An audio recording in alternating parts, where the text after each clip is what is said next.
the NBA draft is right around the corner, and this feels like one of the NBA drafts that could be defining for the next few years. And I'm excited. I'm actually like pretty excited about it. Cooper Flagg, Dylan Harper, Trey Johnson, Ace Bailey, VJ Edgecombe. I'm sure I'm missing somebody. I know Bill Simmons had somebody on his podcast the other day who said he could potentially go top 5. But all of these guys feel like guys who are going to have some standing power in the NBA. And I don't think we've had a feeling like this around an NBA draft in a little bit. And honestly, I think it feels pretty good. The only thing that sucks is like the NBA draft is butted up right against the NBA finals a little bit, like days out a little bit, like, and it seems like it just gets like kind of pushed to the wayside. And like I said, the NBA is great at not making their important events feel important in any way, shape, or form. And I would love to see this like NBA draft like kind of get like some steroids pumped into it because it could be special. Yeah, I feel like this year there's like probably a solid 8 guys that are like really good. And even outside of that, it does feel like there's a handful of other guys too that could come in and make some pretty big impact. And I also think it was good for the NBA, even though I don't necessarily love it, that the Mavericks somehow got the first overall pick. I know we talked about it before, but like that is a good storyline at the end of the day, that they traded away their best player and they're somehow rewarded with a number 1 overall pick and are going to get Cooper Flagg out of Duke, first pick overall, right? Like that is the WWE storyline kind of that we were looking for. And it's not like the Mavericks were a bad team or like are a bad team. They just got injured this year because they played in a finals last year and they're about to basically kind of just re-up their future with Cooper Flagg as like, I don't think Cooper Flagg is like going to be an NBA superstar and be like the best player on their team or on a championship team, but he's certainly a guy that you're absolutely thrilled to have if you're the Mavericks, especially right now, because like he could just go in right away, play next to Kyrie and Anthony Davis, and like be the third best player. Yeah, he'll be the third best player, and like it's kind of a good feeling probably to walk into an NBA situation where like you're pretty good and you don't have to worry about being the best guy and completely carrying a franchise. So I think that that's a really good fit for him. But the other thing that I wanted to mention is like recently this young fella, Ace Bailey out of Rutgers. I have this written down. I don't understand what he's doing. I don't understand what his management team is telling him to do, but he's projected to be a top 3 pick. And unless he thinks he's going to be the second overall pick for some reason, I don't understand why he's canceling any draft workouts outside of the top 3 picks. Like he just had a workout scheduled with the Sixers for Friday, tomorrow, who draft 3rd, and he canceled it. And I don't know why, because the Sixers were a legitimate team to draft him. And I don't know what his thought process is, what people are telling him, but like canceling draft workouts is probably not a good idea if you're not the guaranteed number 1 overall pick. But yeah, just kind of interesting how this has been playing out for him. What I just don't understand is trying to position yourself. Bill Simmons said that he was trying to position himself to go to Brooklyn, which why would you want to go to Brooklyn, I guess, is out of like all the teams at the top. The only thing that I can see like is of positioning yourself is like in the NBA, you're going to make a lot of money, like literally no matter what. Yeah. If you can just make it to a second contract, you're literally, I mean, shit, you're almost set for life off the first contract. But if you can make it to the second, you're just literally set for life. The only thing that like that doesn't sit right with me is like it almost like sets a bad aura and standard around said player. where like if things go poorly, we're going to point back to this very situation and be like, well, the flags were there. And look at how he conducted himself during this process. Honestly, at this point, like you're a professional athlete, you're going to be making millions and millions and millions of dollars, and you're going to have access and the ability to sit down with whoever you want to sit down with and do amazing things and have business opportunities that nobody else will really have the option to have. You should probably conduct yourself as a professional and act like you have this like amazing opportunity at your fingertips. It feels like a lot of people in the NFL and NBA. I mean, you saw what happened with Shador Sanders too. Like they have this arrogance to them where it just feels like, oh, like I'm above this. But like really, I mean, you watch what happened with Shador. You're nobody's above anything.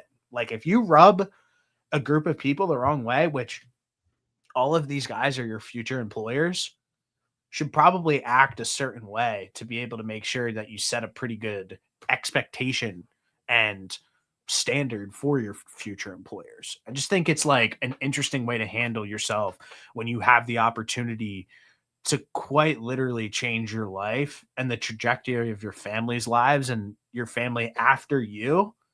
Like, I feel like you should probably just like act a little bit different. But that's just me. I agree with you. I will say I think the NBA and the NFL are different in this like example because I just think the NBA owners are pussies. Like I don't think they have the Yeah. same type of like Like fuck you backbone. mentality. Yeah, that NFL owners have. Yeah, that's fair. I think they are more likely to cave in a situation, and we've seen this time in and time out where a player requests a trade, they end up going exactly where they want to go. You don't see that in the NFL, but it seems like that happens at least once every single year in the NBA. And I think this kind of goes back to that where it's like, okay, well, I'm I'm not at least you don't see it in the NFL anymore. Um, if in the NBA, it's like, well, I'm not going to work out for you, you, and you. I I kind of get it if it's teams that are like outside of the lottery, but at the same time, you don't realize like those teams could be interested in trading up and taking you. But I will say this: the Sixers, the more specific situation here, the Sixers with the third pick, there has people have wanted Ace Bailey for to be a Sixer, and the Sixers drafted Jared McCain and he didn't do a workout for them either. So like I don't know if that really matters that much to the Sixers, but I think it's different if they didn't have a workout plan for Jared McCain versus they Ace Bailey canceling a workout. I don't know what the Jared McCain situation is as much, but I think it looks much worse for Ace Bailey for canceling this.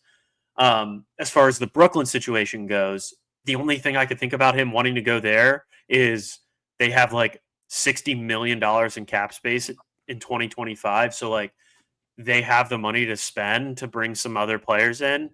But and I think it's close to Rutgers, but historically, like we've seen how this Nets front office has moved and how they've operated.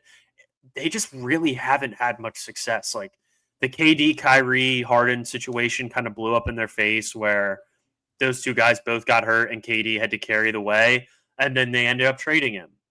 And before that, it was the trade with the Celtics where they brought in the whole Celtics roster, but 10 years past their prime. And we saw how that played out. So, like, if you want to go to Brooklyn, I don't really understand that. But I feel like Bill Simmons is pretty tapped in and has a good idea. That just doesn't make much sense to me. It makes no sense to me at all. So yeah, like I said, I just think even you're right. If it's like the 15th pick in the draft team, whoever, if it's the Bucks or whoever, I don't know who has the 15th pick. It's like, well, Oklahoma City.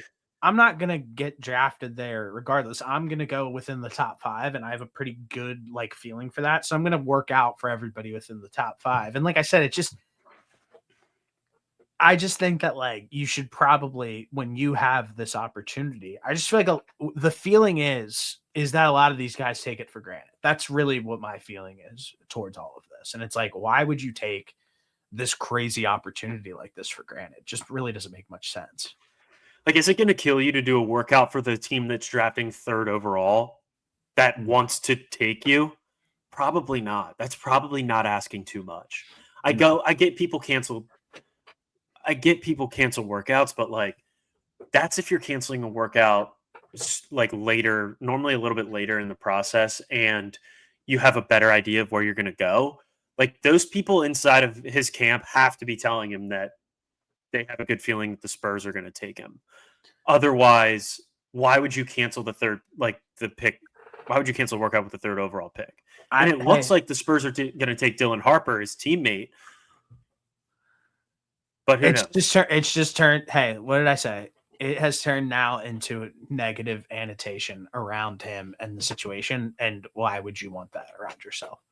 But Mm, that's just me. I don't know. what was that?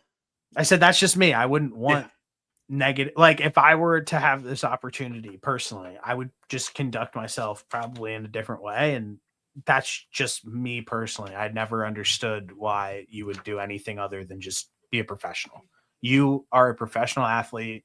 You have an opportunity to do a lot of special things, not just on the basketball court, but off the basketball court. You should probably act as such. Yeah. And it says here, I'm reading through some of these tweets about Ace Bailey, and he hasn't visited any teams yet.